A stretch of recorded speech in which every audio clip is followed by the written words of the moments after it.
natin yung oyster sauce. Oyster. And yung hoisin sauce.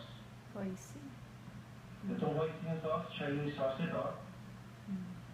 Most likely, ang mga ingredients kasi ito, may sweet potato, meron ding fermented soybean. So, yung lasa pala nito, may hint na ito ng fermented soybean. Then, isasama na rin natin yung asukal.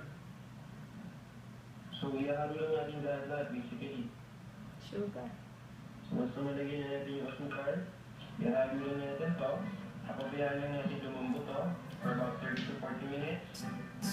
Pero bantay-bantayin niya kapag natutuya ng tubig, please feel free na nagbigang ng konting tubig para lang lumambot. After 40 minutes, ihahalo na natin yung ating ingredients. What are you watching? Yung ating filling. What are you watching? Cornstarch. Siya!